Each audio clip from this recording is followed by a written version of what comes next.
Fala pessoal, beleza? Sejam muito bem-vindos ao canal de resenhas dos Perdidos no Tempo. E hoje é dia da gente seguir adiante na nossa exploração do Rebel R, RPG de ficção científica da Secular Games, e a gente está destrinchando aqui no canal, capítulo a capítulo, tentando sempre identificar o que for mais importante, mais relevante, para dar uma ideia geral de qual é a proposta do jogo, qual é a pegada do Rebel R, para quem ainda não conhece, beleza? Se você está chegando agora, mas quer saber o que a gente já comentou sobre esse jogo, não tem problema, não entre em pânico, tem a nossa playlist aqui exclusiva que vai concentrar todo o material que a gente fizer sobre o Rebel R, então você pode assistir com calma e depois, caso queira seguir na jornada junto com a gente, já se inscreve aí no canal e ativa o sininho. Então vamos lá, pessoal. Só para situar todo mundo rapidinho, ainda estamos no capítulo 1 do livro, tá? Chamado Um Caminho de Caos e Progresso. Hoje a gente vai fechar o conteúdo desse capítulo. No vídeo anterior, a gente comentou só um pouquinho sobre a história, né, do cenário, a formação do cenário, como é que as coisas aconteceram até que a gente chegasse no ponto inicial aqui que o livro considera como o momento atual. Então, hoje, a gente vai continuar nessa pegada de informações gerais, né, primeiros conceitos e tudo mais, mas a gente vai comentar um pouquinho sobre como é essa sociedade, né, do século 24, que é o momento em que o livro está ambientado aqui. Ou alguns pontos principais ou essenciais para a gente começar a entender essa sociedade do Rebel R. Lembrando que tudo que a gente comentar aqui, muito provavelmente vai ser destrinchado com mais detalhes, com mais explicações ao longo do livro, tá? Então a gente vai começar aqui, sem mais delongas, a falar sobre a sociedade espacial contemporânea. A primeira informação que eu queria destacar para vocês é o seguinte: quando a gente está num jogo de ficção científica, de exploração espacial, como é o caso aqui do Rebel R, a gente logo fica pensando, mas até aonde a gente pode ir, qual é o espaço conhecido, o que já se tem ali, né, de mapeado, né, vamos chamar dessa forma. E aqui, o livro, ele tem um trechinho que eu vou ler para vocês, que eu acho que ele já delimita bem isso, para a gente ter uma ideia da escala das coisas, né, e o que seria considerado, entre aspas, aqui uma viagem normal, o que seria extremamente distante, ou esse tipo de coisa. Então, se liga aí que eu vou ler um trechinho aqui para vocês, olha só. Mesmo com uma expansão considerável e distâncias capazes de isolar partes enormes do espaço e, em alguns casos, civilizações inteiras, o espaço conhecido não foi além do braço de Órion da Via Láctea, o que significa que você precisaria de quase 2 anos para dar um rolê em todas as áreas conhecidas do espaço no século 24, mesmo contando com uma propulsão mais rápida que a luz. Então aqui a gente já dá uma ideia, assim, mais ou menos, do que se tem mapeado e o que seria o espaço desconhecido caso o seu grupo resolva de fato avançar aonde ninguém jamais esteve. Então vamos lá, pessoal. Seguindo adiante aqui no livro, o primeiro ponto que ele vai abordar aqui para a gente começar a entender essa sociedade ou essa organização aqui no Rebel R é a questão do transporte, tá? E aqui ele vai falar por alguns parágrafos de alguns aspectos mais técnicos, tá? Mas conforme eu alertei no início da série, o próprio livro alertou, eles vão utilizar uma versão e uma abstração para tornar tudo muito mais simples do que de fato é. Né? Porque a gente sabe que essas questões envolvendo física, astronomia, elas estão extremamente complexas e nem todo mundo gosta, nem todo mundo tem saco ou tem habilidade para manejá-las da maneira como elas de fato são. Eu me incluo nesse time aí, eu prefiro as coisas muito mais simples porque eu só quero um joguinho aqui, né? Não quero ficar aqui batendo cabeça com, né, distâncias relativas, efeito paralaxe, etc e tal. Não, obrigado. Acho muito interessante, mas isso é para quem tem cabeça para esse tipo de conhecimento. Aqui, no cenário do Rebel R, como é que vão funcionar as coisas? As velocidades mais rápidas que a luz são obtidas através do que eles chamam aqui de propulsores graviton, ou graviton, que vão viajar em determinadas condições a uma velocidade mais rápida que a luz, chamada aqui no livro de velocidade graviton, tá? Acredito eu que isso seja baseado em alguma teoria, em alguma hipótese real da ciência, né? Mas enfim, não vou me arvorar muito para isso, porque de fato não é minha área. Mas aí, a primeira coisa, eles tiveram que, mesmo a partir disso, começar as abstrações, porque no universo nada está parado. Os planetas estão em constante movimento ali, girando, ou nas suas órbitas e tal, enfim. Então, nada está estanque no universo. Para simplificar isso, eles escolheram uma constante para tentar aferir essa questão das distâncias, e eles escolheram aqui o parsec. Que quem gosta de ficção científica já deve ter pelo menos ouvido falar nisso aí, né? Então, a constante, o parsec, é igual a 3,26 anos-luz, ou seja, a distância que a luz percorre em 3,26 anos. Só que mesmo isso já dá para a gente reduzir ainda mais na seguinte fórmula, vamos dizer assim. Uma nave, né, com o propulsor graviton, ela viaja no máximo a 2 parsecs por dia. Isso já faz com que você tenha uma noção ali para calcular as distâncias. Mas, se você quiser abstrair e simplificar mais ainda, o que eu com certeza quero, o livro vai trabalhar aqui, olha, com 3 tipos de viagens. As viagens curtas, médias e longas. Pronto, simplificou a sua vida, não precisa calcular parsec, quantos parsecs, quantos dias, não sei o quê. Se você quer só ir do ponto A para o ponto B, minha recomendação é que você use aí viagens curtas, médias e longas. A gente vai falar um pouquinho mais sobre elas mais pra frente do vídeo, mas já guarda aí essa informação. Antes da gente avançar para outro tópico, tem mais um ponto aqui que eu acho interessante de comentar com vocês. Eu quero ler um trecho do livro aqui, porque ele vai falar especificamente da mecânica da viagem estelar. Isso aqui eu acho que é interessante, vai afetar, né, a questão de como os deslocamentos ocorrem, mas não me parece nada muito escabroso do ponto de vista físico, né? Então, olha só, se liga aí. Os propulsores Graviton são mecanismos fantásticos que permitem à humanidade viajar a velocidades impossíveis, porém possuem limitações. A primeira é que, para atingir a velocidade Graviton, a nave precisa fazer uma manobra complexa, chamada Drop Graviton. Um Drop Graviton consiste em a nave aproveitar correntes gravitacionais que favorecem a velocidade e alteram a relatividade temporal da movimentação. Ou seja, uma nave, para atingir a velocidade Graviton, precisa conhecer as rotas das correntes gravitacionais e explorar seus caminhos, entrando e saindo delas para chegar ao seu destino. E só fechando aqui, as correntes gravitacionais se encontram normalmente longe das órbitas de sistemas planetários, o que acaba diminuindo drasticamente a velocidade de uma nave que se desloca dentro de sistemas, mesmo usando a tecnologia Graviton. Então, assim, tentando traduzir isso aqui da forma como eu entendi até esse momento aqui da leitura, me parece o seguinte: essas velocidades absurdas, né, essas velocidades mais rápidas que a luz, etc e tal, elas só podem ser atingidas se a nave estiver dentro dessas correntes gravitacionais. Então é como se ela estivesse de fato navegando uma corrente marítima aqui, né, só para fazer um paralelo, e enquanto ela estiver nessa corrente, ela consegue ter essas velocidades absurdas, e basicamente isso vai acontecer para ir de um sistema para o outro. Então, para ir de um planeta para o outro, ou alguma coisa mais próxima aqui, né, relativamente falando, não vai ser possível atingir essa velocidade Graviton. Claro, as naves ainda são muito velozes, mas não é aquele negócio que você, em 5 minutos, está em outro planeta. O que, em tese, seria possível se eles estivessem usando a velocidade Graviton. Mas essa é a limitação. Ela só pode ser atingida se você estiver ali navegando essas correntes gravitacionais. Fechando aqui a parte dos transportes, só para não ficar devendo aqui para vocês a informação, viagens curtas, médias e longas. Se liga aí nas definições. Viagens curtas são feitas em até um dia, sem a manobra Drop Graviton, o que significa viajar dentro de um sistema planetário.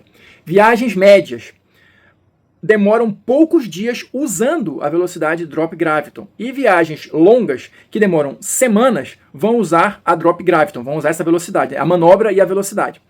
Usaremos essa grandeza quando falarmos de lugares para que você facilite o entendimento da mesa e promova escolhas para os protagonistas de forma simplificada.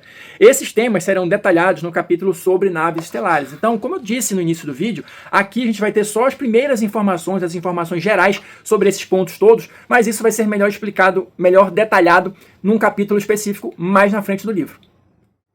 O segundo ponto que o livro vai destacar aqui é a questão da comunicação. E como é que vai funcionar isso aqui em linhas bem gerais, tá? Esse conhecimento das correntes gravitacionais, ele vai servir, ou melhor dizendo, ele serviu não só para desenvolver as viagens mais rápidas a distâncias mais longas, mas também serviu para a questão da comunicação. Então, as comunicações também se utilizam dessa questão das correntes gravitacionais para locais mais distantes. Em linhas gerais, o que o livro traz aqui para gente? Se você tiver tratando de distâncias longas ou distâncias que seriam atingidas através de viagens longas, essa comunicação pode ter algum tipo de atraso, algum tipo de falha, algo assim. Dentro de um mesmo sistema, né, a comunicação não é perfeita, mas ela vai funcionar basicamente como a gente entende a internet de hoje. Tá? Ela é uma comunicação quase que automática, ou talvez praticamente automática, segundo a percepção do usuário, mas existem ou podem existir diversos pontos cegos ou diversas pequenas falhas entre planetas do mesmo sistema, tá? Provavelmente dentro do mesmo planeta não existe problema nenhum, mas se você vai levar essa informação através do espaço, sempre vai existir a possibilidade de algum tipo de falha ou de algum ponto cego. Aqui também, só citando, ele fala o seguinte, ele traz a seguinte informação pra gente. A União Qiangying e a corporação Neoway, elas são muito próximas nesse sentido, porque elas dividem uma rede de informação, a chamada rede DOT, Dynamic Overloading Transmissions. Então, essa rede integrada une essas duas civilizações. A Federação Mahali está desconectada dessa rede DOT e tem o próprio sistema de comunicação deles. E claro, como em tese, né, as humanidades têm, as civilizações têm essa pretensão de expandir, quanto mais distante você vai, muitas vezes você vai precisar de pontos de retransmissão daquela informação, para que ela não se perca e até para que você tenha, de fato, uma comunicação efetiva entre todo mundo ali, especialmente com distâncias mais longas. Seguindo adiante aqui para o terceiro ponto que o livro destaca, vai ser justamente, olha, a organização política. Então a gente até comentou um pouquinho, porque aqui o que ele vai fazer? Ele vai trazer mais informações sobre as 4 humanidades, sobre as civilizações. A gente já comentou um pouquinho sobre elas no vídeo anterior, salvo engano, mas aqui ele vai colocando mais umas pecinhas aí no quebra-cabeça, vai dando mais alguns detalhes. Então, por exemplo, ele vai começar aqui falando da União Qiang-Ying. E como é que ela é organizada politicamente? São diversos estados, né, nacionais, e eles vão ter uma força militar compartilhada, eles até podem ter um certo nível de autonomia ali para as questões do dia a dia, mas esses estados nacionais estão todos submetidos a um governo, vamos chamar assim, centralizado, que vai ali cuidar das decisões da União como um todo, inclusive das relações diplomáticas que eles tenham com outras civilizações. Mas os mundos em si, esses estados nacionais, como ele chama aqui, cada um pode ter o seu próprio modelo de governo, mas claro, frisando, todos eles são subordinados a esse governo central.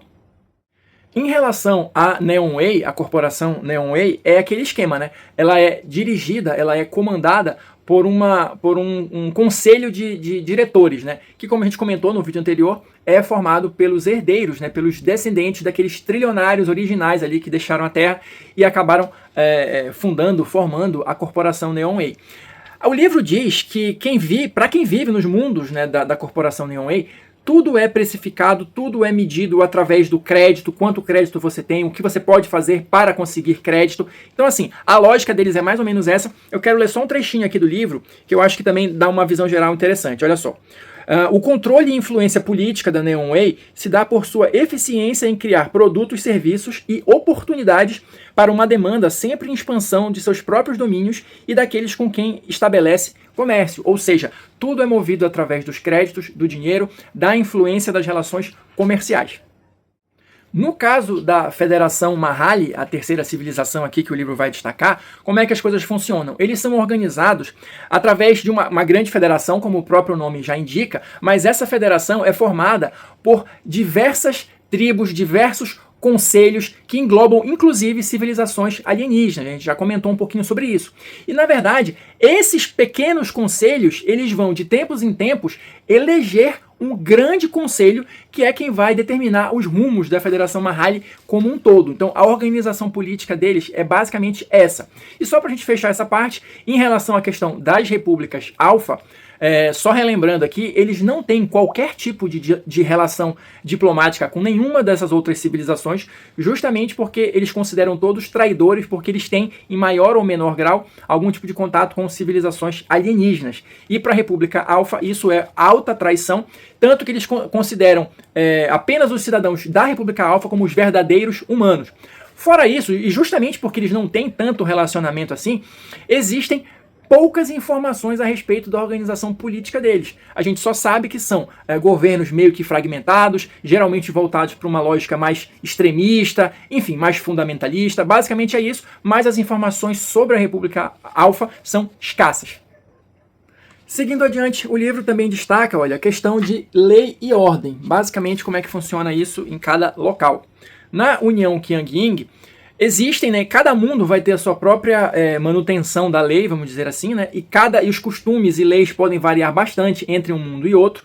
E de uma maneira mais macro, existe o exército, né? O exército regular ali, unificado da União Qiang-Ying, que faz uma espécie de patrulhamento. Só que, claro, a força militar deles ainda não está no seu poderio máximo, lembrando que eles foram, né, os derrotados, um dos derrotados, né, nas guerras teratológicas. Então eles não têm ainda braço ou suficiente para patrulhar todo o território a contento, então tem muito espaço aí para coisas ilícitas acontecerem, mas basicamente é assim que eles se organizam nesse quesito. Nos mundos corporativos da Neonway, todo mundo que habita lá tem um contrato de permanência, né, no mundo corporativo. E se você descumpre as regras desse contrato, você é sancionado com pesadas multas que a maioria das pessoas não tem condições de pagar. Então, por não pagar essas multas, você pode ser condenado a passar algum tempo ali fazendo um trabalho escravizado para pagar a sua dívida, vamos chamar assim, ou também pode até ser condenado à morte, dependendo ali do nível, né, da sua ofensa. No caso da Federação Mahali, as coisas funcionam de um modo diferente, porque assim, em princípio, a gente pode pensar que a Ágreba Estelar, o conjunto de naves lá, as Niotas, são o exército da Federação. E esse o livro coloca, é um erro comum que todo mundo tem, né, comete, porque na verdade a função da Ágreba é outra, é explorar, é fazer contato com outras civilizações, etc e tal. A organização deles de manutenção da ordem é bem diferente. Eles têm o que o livro chama aqui de um ensino universalizado, que vai propagando ali os pontos principais da cultura desde que daquele indivíduo é criança. E aqui eu vou ler um trechinho aqui no final, que também dá uma boa resumida no assunto, olha só. Cadê? Os Mahali possuem diversos direitos e deveres bem especificados e ensinados em sua cultura desde a primeira idade, em um modelo de educação universal e integrado, sendo a sua sociedade baseada em um senso puro de coletividade. Infrações aos deveres ou mesmo crimes, como conhecemos no século XXI, são raros e praticamente inexistentes. O senso de individualidade foi completamente superado. Um Mahali não possui o que roubar, dado que não existe propriedade ou mesmo escassez em seus mundos. Algumas agressões indevidas são registradas e encaminhadas como problemas a serem discutidos pela comunidade onde ocorreram. Afinal, aquele que pratica algo contra um, pratica contra todos.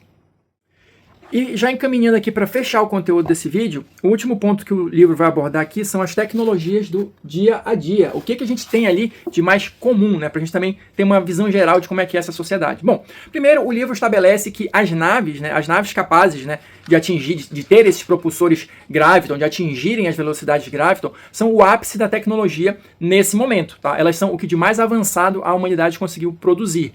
Mas, claro, existem outras coisas. O livro cita aqui a questão da inteligência virtual, mas ele já deixa claro aqui que até o presente momento, apesar delas serem extremamente avançadas e conseguirem, né, interagir, né, de uma forma quase indistinguível com o ser humano, elas não têm a capacidade de ter consciência própria. Elas ainda não atingiram esse ponto de ter uma consciência própria. E também, uma outra coisa que é bastante presente é o que eles chamam aqui de smartcom, que na verdade seria, trocando em miúdos, o que a gente entende hoje como um celular, né? Um grande computador portátil, né, com uma grande capacidade de processamento, mas num aparelho pequeno, que serve para diversos usos. Com certeza, essas tecnologias vão ser melhor exploradas em algum capítulo aqui da frente do livro, falando sobre equipamento ou algo nesse sentido. Mas algo que é importante destacar também é o seguinte: o livro já deixa claro desde agora que essas tecnologias elas podem ser variáveis de acordo com o mundo em que você está. E elas podem estar disponíveis ou não em determinados locais. Ele dá até algum exemplo, por exemplo, um filtro de água pode ser uma tecnologia muito avançada num determinado mundo e em outro não. E pode ser extremamente necessária naquele mundo específico, enquanto que outros ela é totalmente dispensável e obsoleta. Então, sempre vai haver essa diferença de nível tecnológico entre mundos, e isso, claro, pode ser algo interessante de ser explorado nas suas aventuras. Então é isso, pessoal. Vou ficando por aqui. Fechamos mais um vídeo sobre o Rebel R. Espero que vocês estejam curtindo aí esse início de jornada, né?